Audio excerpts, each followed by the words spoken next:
नमस्कार दोस्तों, स्वागत है आपका हमारे चैनल में। आपका दिन शुभ रहे। आज जो दोस्त पहली बार हमारे चैनल पे आए हैं उनसे रिक्वेस्ट है, प्लीज़ बेल आइकन दबाएं, सब्सक्राइब करें हमारे चैनल को, सो दैट सारी एस्ट्रोलॉजिकल इन्फॉर्मेशन और जो स्पिरिचुअल ज्ञान है वो आप तक टाइम टू टाइम पहुंचता रहे और आपके लाइफ में कुछ वैल्यू एडिशन करता रहे, कुछ इंसाइट देता रहे, जिससे आप अपने जीवन को और सरल, सहज और सुंदर बना पाएं। तो दोस्तों, आज के इस वीडियो में हम बात करेंगे ग्रहों के कैरेक्टरिस्टिक्स की, उनके जो वो मानव जीवन पे प्रभाव डालते हैं, जो वो स्ट्रेंथ और चैलेंजेस देते हैं किसी को भी, उसकी। जैसे पीछे हमने राशियों की 12 राशियों की बात करी। जिन लोगों ने नहीं देखा है वो 12 राशियों के बारे में देख सकते हैं। अगर आपके लिए भी कुछ ना कुछ इंसाइट वहाँ पे ज़रूर आपको मिलेगी।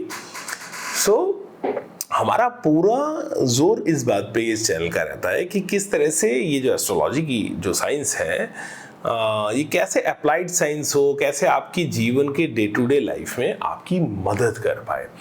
तो क्या हम ग्रहों से सीख सकते हैं, कैसे ग्रहों से फ़ायदा उठा सकते हैं, इस एस्ट्रोलॉजी की नॉलेज से हम फ़ायदा उठा सकते हैं।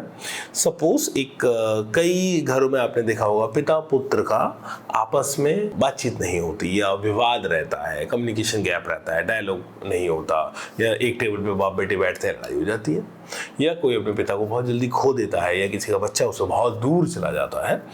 और मैं ख़ास तौर पे इमोशनल दूरी की बात कर रहा हूँ, ना कि उसकी फिजिकल दूरी की। आजकल लोग पढ़ने बाहर जाते हैं या काम करने बाहर जाते हैं।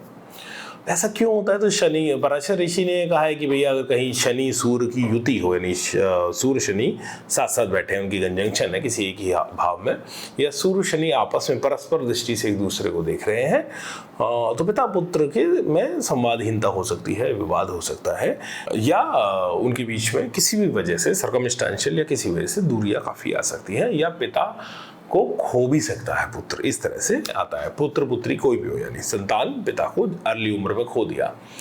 तो भैया क्या ये इस तरह की चीज़ें, ऐसा क्यों कहा गया, इसके पीछे बहुत सुंदर तरीके से ना कथाएं दी गई हैं। हर राशि की, हर ग्रह की कहानियां हमारे पास हैं, और जो हमारे ऋषि थे, मुनि थे, हमारे जो पूर्वज थे, उन्होंने कहानी के माध्यम से बहुत ही सुंदर तरीके से हमारे को ज्ञान दे दिया, जो बहुत सहजता से आप समझ सकते हैं। अगर बीच में आप अपना रैशनल माइंड ना लगाएं और उस पर क्वेश्चन मार्क पुट ना करें, अरे ये हो भी सकता है क्या कहानी में, ठीक है, कहानी के माध्यम से आपको बताया जा रहा है। तो जैसे गिलास किस स्टील का बना है, कितने गेज की स्टील है, आप ये नहीं सोचते, या कौन सा वो कांच है, ये नहीं सोचते। उसके अंदर यूटेंसिल्स, उसको एज ए यूटेंसिल यूज करते हैं, और उसके अंदर जो पदार्थ है, सब्सटेंस है, उसको पी लेते हैं, उसका आनंद उठाते हैं। ऐसी कहानियाँ बहुत कुछ अपने अंदर समेटी हुई हैं, ज्ञान का भंडार अपने अंदर समेटी हुई हैं। तो उन कहानियों के माध्यम से ग्रहों को समझेंगे और उनकी कैरेक्टरिस्टिक्स को समझेंगे, और किस तरह वो हमारे जीवन से जुड़े हुए हैं, क्या वो काम आ सकते हैं, वो समझेंगे। कहानियों का पार्ट बहुत लंबा है, तो ये भी सीरीज़ रहने वाली है दोस्तों, और ये सीरीज़ का पहला पार्ट है, तो इसलिए मैंने इतना कुछ उसके बारे में बोला। अब बिना देरी किए शुरू करते हैं कहानियाँ। और कहानी शुरू करेंगे, जैसे मैंने जो उदाहरण दिया था, सूर्य और शनि की कहानी से ही, जिनकी युति से या जिनके परस्पर दृष्टि से संबंधों में विच्छेद होते हैं, पिता पुत्र के या पिता पुत्री के। तो दोस्तों, सूर्यदेव जो है वो सौर मंडल के राजा है। सौर मंडल मतलब ग्रहों का कोई भी सौर मंडल हो, वो चाहे पृथ्वी वाला हो, या हमारा जिस लोक में हम है, या किसी भी लोक में हजारों लाखों अगर सूर्य है, तो हर मंडल में सूर्य केंद्र में रहता है, और बाकी सारे ग्रह उस सूर्य का परिक्रमा लगाते हैं, चक्कर लगाते हैं। सूर्य को राजा माना गया है, सेंटर माना गया है। तो सूर्यदेव की एक कहानी है सौर मंडल के राजा की। तो सूर्यदेव का इस तरह बताइए कि सूर्यदेव की बहुत ही डायनेमिक एक पर्सनैलिटी है। कथा बताती है कि बहुत डायनेमिक और बहुत प्रभावशाली पर्सनैलिटी है, ऊंचा कद है, और गोरा लाल रंग लिए हुए उनका चेहरा है, और बड़ी बड़ी मूछें हैं, और बहुत ही बलिष्ठ उनकी पर्सनैलिटी है। और उनकी एक पत्नी है जिनको वो बहुत प्रेम करते हैं, जिनका नाम है संज्ञा। और उनके 2 बच्चे हैं सूर्यदेव के संज्ञा देवी के साथ, एक यम और दूसरी यमुना। तो इस कथा में कहते हैं कि सूर्यदेव बहुत डिसिप्लिन हैं, सुबह शाम बिल्कुल अपने टाइम पे उठते हैं, टाइम पे सोते हैं, सब टाइम पे करते हैं, और बड़ा उनका तेज स्वभाव है, स्ट्रिक्ट स्वभाव है, जो अमूमन एक एडमिनिस्ट्रेटर का होता भी है। तो संज्ञा देवी बहुत ही स्पिरिचुअल थी और उनको सूर्यदेव का तेज भी बर्दाश्त नहीं होता था। अब तेज का मतलब आप उनकी रोशनी का तेज मान लीजिए या उनका पर्सनैलिटी के तेज की यहाँ पे बात है कि उनके अंदर जो हो सकता अहंकार, गुस्सा या एडमिनिस्ट्रेशन या मैं राजा हूँ तो राजा का प्रथम धर्म था, तो वो उनका जो व्यवहार था वो उनसे बहुत ज़्यादा नहीं झेला जाता था और वो तपस्या करने जाती थी, अपनी लॉन्गिंग को फॉलो करना चाहती थी संज्ञा। तो एक दिन संज्ञा क्या करती हैं, अपनी शैडो से, अपनी छाया से अपना एक क्लोन बनाती हैं। राइट वर्ड तो उसके लिए आज की साइंटिफिक मॉडर्न लैंग्वेज में क्लोन ही है। अपनी एक प्रतिछवि बनाती हैं जिसका नाम वो देती हैं छाया, क्योंकि वो छाया से बनाई गई थी, या उस क्लोन का वो नाम रखती हैं छाया, कि बिल्कुल मेरी जैसी प्रति करती संज्ञा। और उसको कहती हैं कि देखो तुम मेरी छाया हो और मेरे पति और मेरे बच्चों का ख्याल रखना और सारा किसी को कुछ पता मत लगने देना। मैं हिमालय जा रही हूँ और हिमालय जाकर मैं तपस्या करूँगी, और अपना पति के बारे में बता देती हैं, बच्चों के बारे में बता देती है, क्या क्या करना है, कर्तव्य कर्म जो उनके हैं वो सब बता देती हैं, और वो स्वयं अपना तपस्या करने चली जाती हैं। और वो ये भी कह देती है, ताकि वो कहते हैं, छाया पूछती है कि आपकी सूर्यदेव की दृष्टि तो हर जगह जाती है, आपको पहचान लेंगी? तो वो कहती है मैं अश्व के रूप में साधना करूँगी ताकि वो मुझे पहचान भी ना पाए। तो सफ़ेद अश्व के रूप में वो साधना करने चली जाती है रूप लेके हिमालय में। और यहाँ पे छाया देवी जो है वो संज्ञा बन के अपना दैनिक जीवन जीने लगती हैं और सारा काम करने लगती हैं।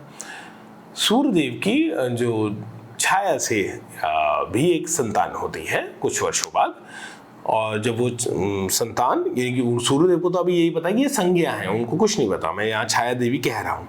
तो छाया देवी से एक संतान होती है जिसका रंग जो है वो काला होता है।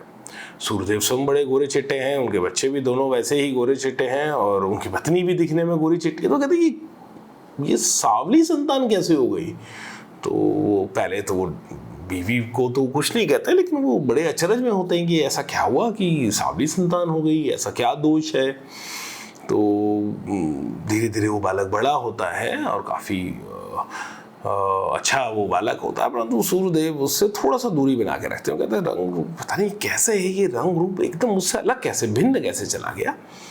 तो जब शनिदेव बड़े हो रहे होते हैं, यानी जो सांवली संतान होती है उनका नाम शनि है, और जब शनिदेव बड़े हो रहे होते हैं, यानी 5-6 साल का वो जो बालक होता है, वो देखता है कि भाई मेरे पिताजी जो बड़े बड़े भाई बहन हैं उनके साथ तो बहुत समय व्यतीत करते हैं, खेलते हैं, बात करते हैं, परंतु मुझसे पसंद नहीं करते, या तो और मैं भिन्न भिन्न हूँ यहाँ पे परिवार में, किसी से मिलता जुलता मैं नहीं हूँ।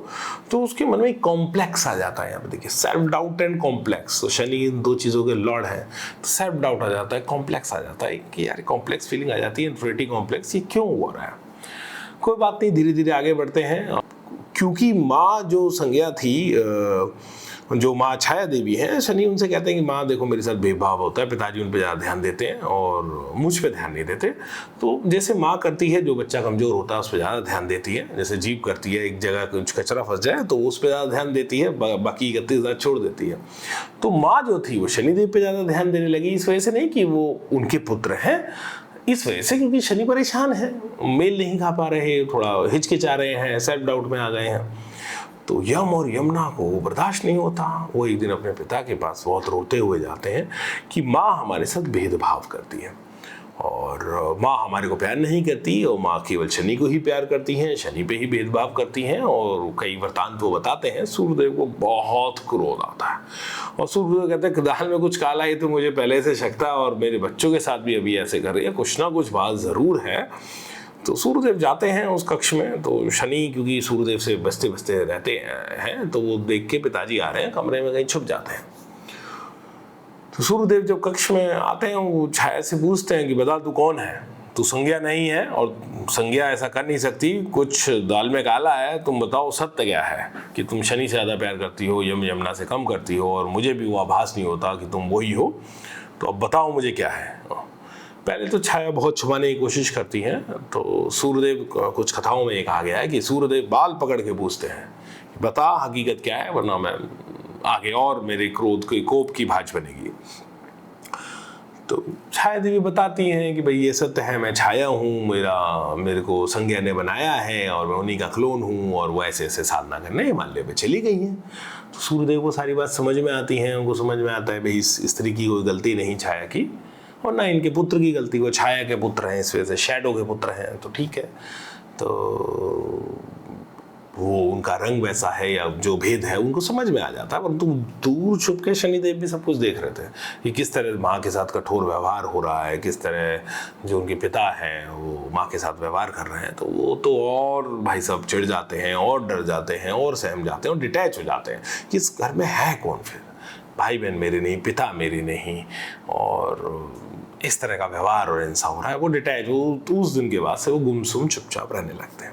कथा ये कहती है कि जो सूर्यदेव हैं फिर वो संज्ञा देवी को जो अश्व के रूप में साधना कर रही थी वहाँ ढूंढने जाते हैं हिमालय, और स्वयं भी वो अश्व बन जाते हैं और वहाँ अश्व का रूप लेके वो उनके साथ समय बिताते हैं। पहले बहुत उनसे प्रार्थना करते हैं चल लो हिमालय, तो वो कहती है मैं कि सूर्यलोक चल लो, तो मैं सूर्यलोक नहीं जाऊंगी, मैं हिमालय पे रहूंगी, साधना करूंगी, और मेरा मन होगा तो मैं आऊंगी। उस समय भी जो वहाँ पे वो समय व्यतीत करते हैं सूर्यदेव, तो वहाँ एक और संतति होती है उनकी संज्ञा के अश्वरूप की और सूर्यदेव के अश्वरूप की, जिसको हम अश्वनी कुमार के नाम से जानते हैं, जो देवताओं के वैद्य हैं, औषधियों के स्वामी हैं। तो इसलिए सूर्य का चिकित्सा में, ज्योतिष में भी, चिकित्सा में कई जगह इस्तेमाल देखा जाता है, और रसायन शास्त्र में खास तौर पे सूर्य का कई जगहों पे देखा जाता है, क्योंकि अश्वनी कुमार के पिता हैं। तो सूर्यदेव फिर वापस अपना सूर्यलोक आते हैं, अपना राजपाट चलाते हैं, कुछ भी हो जाए अपनी जिम्मेदारी से वो कभी पीछे नहीं हटते थे जो उनका राजपाट चलाने का था। तो आप देख रहे हैं इस कथा में बहुत स्ट्रॉन्ग एडमिनिस्ट्रेटर हैं, फादर हैं, बहुत स्ट्रॉन्ग डिसिप्लिन्ड व्यक्ति हैं, एडमिनिस्ट्रेटर हैं, सख्त मिजाज हैं, गुस्से वाले हैं, ईगोइस्टिक भी हैं, मैं राजा हूँ वो वाला है, वो एक ईगो भी है काफ़ी एक। तो ये सारी क्वालिटीज़ आपको सूर्य में मिलेंगी।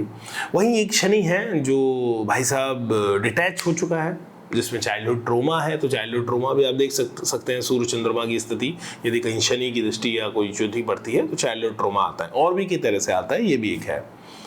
तो भाई शनि जो है डिटैच हो जाते हैं और वो भगवान कृष्ण की भक्ति करने लगते हैं, भगवान विष्णु की कृष्ण रूप में भक्ति करने लगते हैं, और वो किसी से बोलते नहीं, मौन हो जाते हैं, डिटैच हो जाते हैं, अकेले रहना पसंद करते हैं। तो आप देखिएगा शनि अलूफनेस देते हैं या आइसोलेशन देते हैं, डिटैचमेंट देते हैं, और क्योंकि उस बच्चे ने दुख झेला है तो दुख और पीड़ा के भी कारक हैं शनि।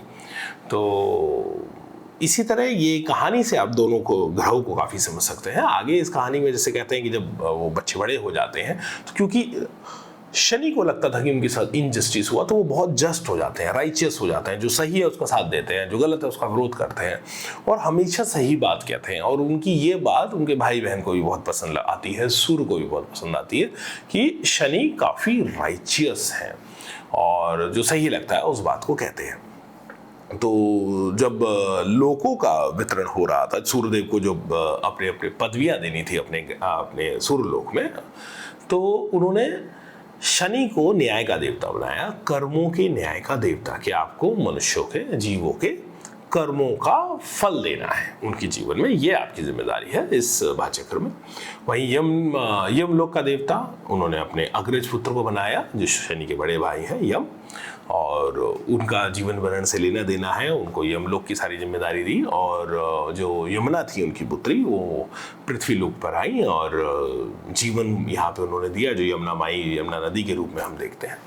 तो ये कहानी ऐसे ही वापस, क्योंकि हम सूर्य शनि पे, क्योंकि हम ग्रहों की बात कर रहे हैं, सूर्य शनि पे फोकस करेंगे तो काफ़ी गुण आपको इस कहानी में मिल गए कि सूर्य के किस तरह के गुण हैं, शनि के किस तरह के गुण हैं। आगे कहानी और बढ़ रही है, लेकिन बहुत लंबा वीडियो हो जाएगा, इसके लिए पार्ट 2 में, 3 में करेंगे और सभी ग्रहों को समझेंगे पौराणिक कथाओं के माध्यम से दोस्तों। तो बने रहिए हमारे साथ, जुड़े रहिए हमारे साथ, सब्सक्राइब करिए हमारे चैनल को और इन कथाओं का ज्ञान लीजिए और ज्योतिष के माध्यम से अपने जीवन को और सफल बनाएं, सहज बनाएं, सरल बनाएं, सुंदर बनाएं और जुड़े रहें हमारे साथ। तो फिर मिलते हैं दोस्तों इसके पार्ट 2 में। नमस्कार, आपका दिन शुभ रहे।